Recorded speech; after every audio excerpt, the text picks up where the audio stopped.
කොහොමද යාළුවනේ? ඔන්න හුඟ දවසකට පස්සේ වීඩියෝ එකක් ගේන්න හිතුවා. ඉතින් අද මේ අපි යන්න හදන්නේ පුංචි ගමනක්. මේ තියෙන්නේ ඇල්ල දේවාලේ. ඉතින් ඇල්ල දේවාලේ ගාවින් නතර කරලා පඳුරක් එහෙම පූජා කරලා අපි දැන් ආයේ ගමන පටන් ගත්තා. ඉතින් මේ යන්න හදන්නේ අපේ නෑනලගේ හස්බන්ඩ්ගේ ගෙදරයි. ඉතින් ඇල්ල දේවාලේ ගාවින් ඇතුළට ගිහිල්ලා අපි යන්නේ කැටේපොළ පැත්තට. ඉතින් ටිකක් දුෂ්කරයි තමයි. ඒ වුණාට යන පාර හරිම ලස්සනයි. ඉතින් දෙපැත්තේ කැලෑව තියෙනවා, ගඟ තියෙනවා, මේ දිය පාරවල් තියෙනවා, දිය උල්පත් තියෙනවා.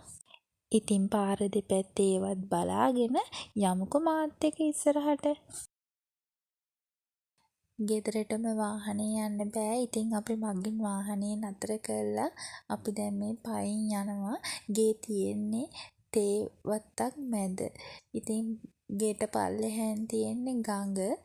ඉතින් හරිම ලස්සනයි, හරිම නිස්කලංකයි. යමුකෝ මාත් එක්ක ඉතින් ඉස්සරහට. මේ පැත්තේ කඩවල් ඉතින් අඩුයි. ගොඩක් ඉතින් ටවුන් එකටම යන්න ඕනේ. ටවුන් එකෙන් ගොඩක් ඇතුළට තමයි ගෙවල් තියෙන්නේ.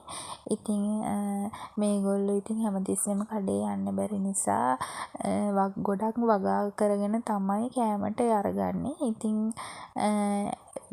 ඒක ඉතින් එක අතකින් හොඳයි. මොකද ඉතින් බෙහෙත් ගහන්න කරන්නේ නැහැ. එහෙම ඉතින් හොඳ කෑම ඉතින් ආහාරයට ගන්න පුළුවන්. ඉතින් වසවිස නැති. මේ පල්ලෙහාන් පේන්නේ කළු ගඟ. මේ බලන්නකො කොච්චි එහෙම යාලා වගා කරගෙන ඉන්නවා. ඉතින් ගොඩක්ම ඒගොල්ලෝ එකතු කරගන්නේ කෑමට කොච්චි තමයි. ඉතින් ඒකෙන් එන සුවඳයි රසයි දෙකම එකතු වුණාම කෑම හරිම රසයි. මේ පල්ලෙහා තියෙන්නේ ඒගොල්ලන්ගේ උඩහෙන් එනවා බට ලයින් එකක්. ඉතින් ඒ ලයින් එකෙන් එන වතුර යාලා මේ වගේ ටැංකියක් හදාගෙන ඒකට එකතු කරගන්නවා. ඉතින් ඒකෙන් තමයි ඒගොල්ලෝ වතුර මේ පාවිච්චියට අරගන්නේ.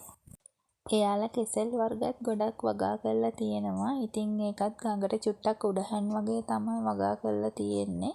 එක එක වර්ගයේ කෙසෙල් තියෙනවා. සුවඳ, ඇම්බුම් ඒවා ඉතින් ගොඩක් බෙහෙත් ගහන්නේ කරන්නේ නැහැ. ඉතින් ගුණයි, ඉතින් රසයි. හැමදේම ඉතින් එයාලා වගා කරගෙන තියෙන්නේ පුළුවන් විදිහට. මේ තියෙන්නේ හල් ගහක්. ඉතින් හල් හැලප ටිකක් හදන්න ආසෙ හිතුණා. අපි මේ බලන්නේ හල් වැටිලා තියෙනවද කියලා හුළඟට. අපේ වෙලාවටද මන්ද හල් තිබුණ නැහැ ඒ වෙලාවේ. ඉතින් ඒ නැන්දා කිව්වා හල් වැටිලා තිබුණාම හිඳලා තියන්නම් මේ පස්සේ වන්නම් කියලා.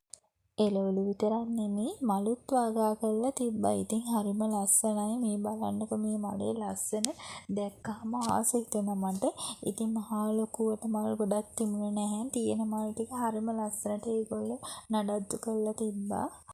පායන කාලෙට මෙහෙම ලස්සනට තිබුණාට වැහි කාලෙට ඉතින් ගඟ උතුරලා ගම් වතුර ගලන වෙලාවලුත් තියෙනවා ඉතින්.